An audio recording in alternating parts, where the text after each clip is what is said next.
0:31 a.m. Gulf of Oman, 54 nautical miles east of Muscat. Iran just fired an anti-ship missile toward a U.S. Navy destroyer. The USS Nitze's Aegis combat system detected the launch 7 seconds after ignition. The commanding officer had 34 seconds to determine whether to intercept or maneuver. There was no time for both. Welcome to Navy Strikeforce. Today, we're going inside the 89 minutes that followed that missile launch. 89 minutes in which a real anti-ship weapon on a closing trajectory, a compressed intercept decision, and a U.S. response that scaled from one destroyer to a coordinated multi-domain counter-operation brought the Gulf of Oman to the most serious direct military confrontation between U.S. and Iranian forces in years. This is what a genuine anti-ship missile engagement looks like from inside the ship that has to defend against it. Not a near miss from a ballistic test, not a radar lock, a missile in the air on a bearing that closes to your hull in under 2 minutes, requiring a response that cannot be undone once it begins. To understand the specific nature of the threat the Nitze was facing, you need to understand what Iran launched. Based on burn signature, radar cross-section, and closing velocity, the weapon assessed by the Aegis system in the initial track was consistent with a Noor anti-ship missile, an Iranian-produced derivative of the Chinese C-802 with a range of approximately 170 kilometers, a sea-skimming terminal flight profile at altitudes of 5 to 7 meters above the water surface, and a 165-kilogram semi-armor-piercing warhead capable of causing catastrophic damage to a surface combatant with a direct hit.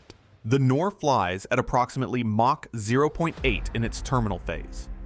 At the launch range assessed from the missile's initial trajectory, the Nitze had approximately 94 seconds from detection to potential impact. 94 seconds. The Aegis combat system generated an intercept solution in 11 seconds. The SM-2 standard missile engagement window opened at approximately 70 kilometers range. The system was ready, the solution was valid, and the commanding officer had a weapon that could reach the Noor before the Noor reached the ship. The problem was geometry. The Noor's sea-skimming terminal profile, 5 to 7 meters above the surface, means that for the final 15 to 20 kilometers of its flight, the missile is below the radar horizon of a surface ship. A vessel whose radar cannot see a contact cannot maintain a fire control solution on it. The SM-2 engagement window was valid at the current range, but it would close rapidly as the missile descended to its terminal altitude and moved inside the radar horizon. If the commanding officer did not launch an SM-2 intercept in the next 23 seconds, before the Noor dropped below the effective engagement altitude for the available intercept solution, the intercept window would close and the ship would be dependent on the phalanx CIWS for terminal defense. The phalanx is the last line. It is effective, but it is last.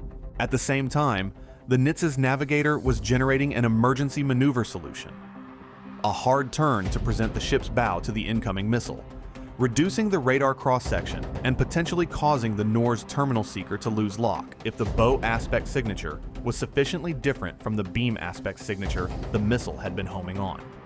Combined with maximum speed, the maneuver could open the range by several hundred meters during the terminal phase, potentially enough to cause a miss if the missile's seeker couldn't reacquire.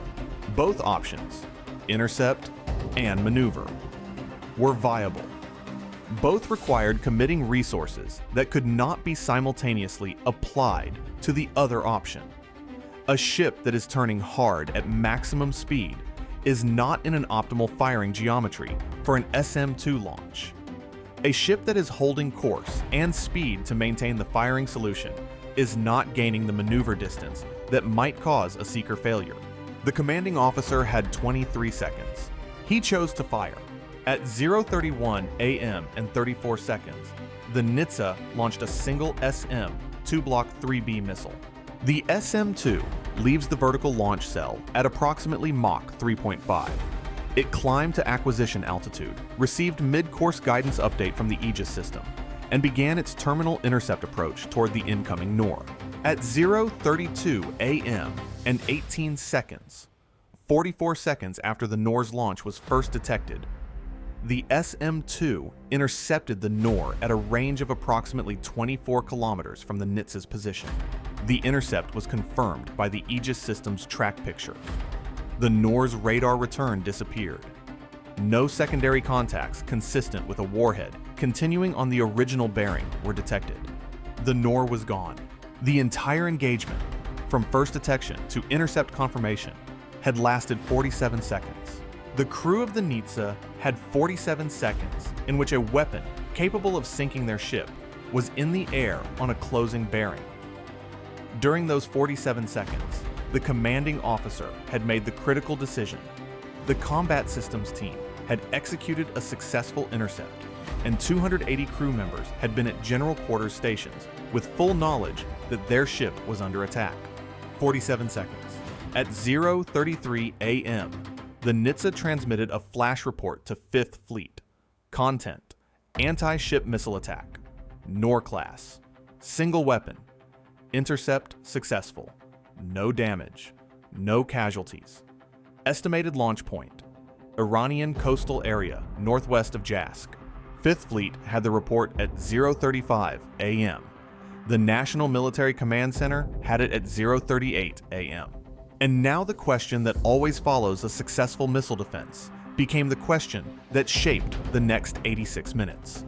The Nitze had been attacked. Not provoked, not harassed. Attacked. A weapon capable of sinking the ship had been fired at it from Iranian territory, and that weapon had been defeated by the Nitze's defensive systems. What comes next? The rules of engagement framework governing U.S. forces in the Gulf included provisions for proportional response following a hostile act. An anti-ship missile launch from Iranian territory against a U.S. Navy vessel is, without ambiguity, a hostile act. It is an act of war under international law. The question was not whether the U.S. had the legal authority to respond. The question was what response served U.S. strategic interests in a Gulf that was already operating at elevated tension levels. A retaliatory strike against the launch site would destroy the launcher and the associated infrastructure.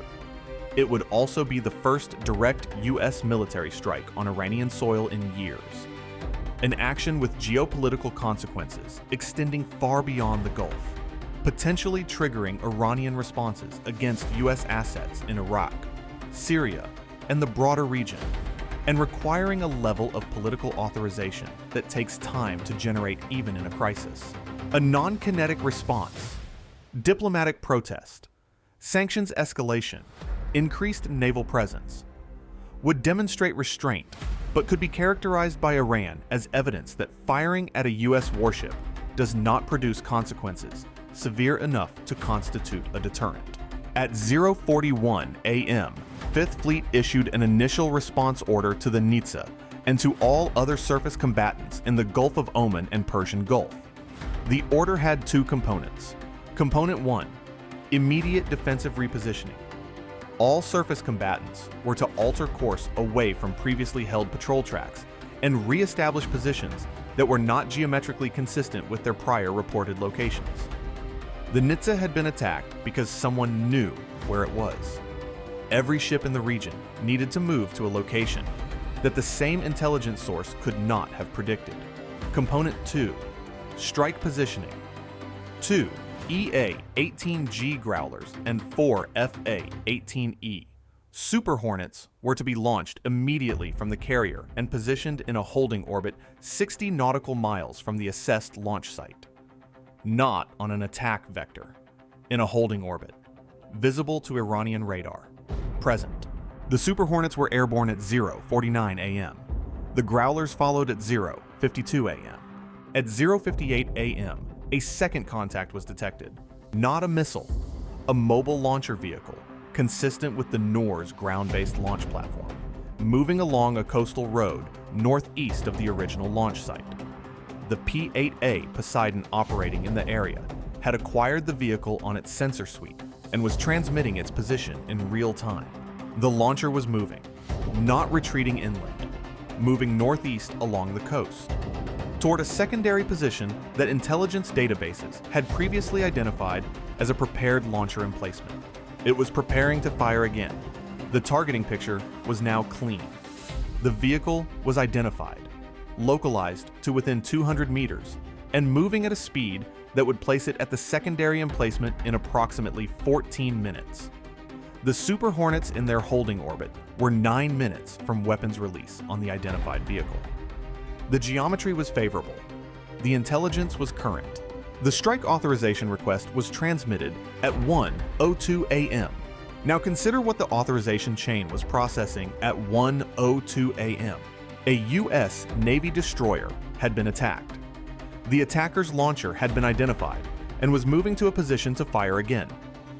American strike aircraft were 9 minutes from the target. The authorization request had been submitted, and the clock was running. Option A, authorize the strike immediately. Destroy the launcher before it reaches the secondary emplacement and fires again. Accept the strategic consequences of a strike on Iranian soil. Option B, deny the strike. Maintain the holding orbit.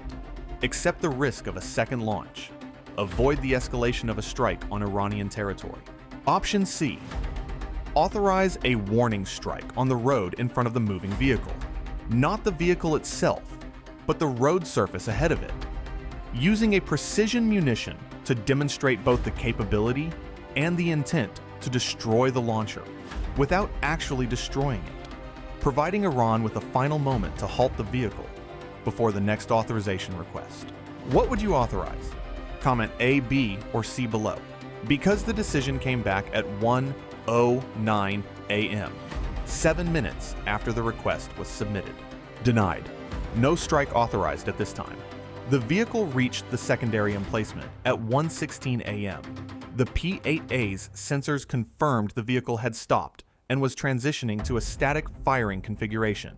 At 1:19 a.m., the Super Hornets were released from their holding orbit and directed to conduct a show of presence pass along the Iranian coastline. Not over the secondary emplacement, but along the coast to its south, visible to Iranian radar and to any personnel at the emplacement who looked seaward. The launcher vehicle did not fire a second missile. At 1:47 a.m., the vehicle departed the secondary emplacement and moved inland. The show of presence pass had achieved its immediate objective, but the assessment produced over the following 72 hours was direct in its findings. The Nitze had been attacked. The attack had been defeated. The launcher had been identified and tracked to a second firing position. A strike option had been available with a 9-minute execution window. The strike had not been authorized. The assessment identified that the non-authorization decision had been made on the basis that striking Iranian soil would create escalatory dynamics that could not be controlled. The assessment did not challenge that logic, but it noted that the non-authorization decision had a cost. Iran had now fired an anti-ship missile at a U.S. Navy destroyer and had not suffered a direct military consequence for doing so. The next Iranian commander, considering whether to authorize a similar attack, would have that data point available. The Nitze had performed flawlessly. The SM-2 intercept had been executed correctly in 47 seconds under genuine combat conditions. The crew had done everything that training and doctrine required. The strategic question was not about what the Nitze had done. It was about what would happen the next time, and whether a single SM-2 intercept would be enough. Stay sharp, stay informed. This is Navy Strikeforce. We'll see you in the next one.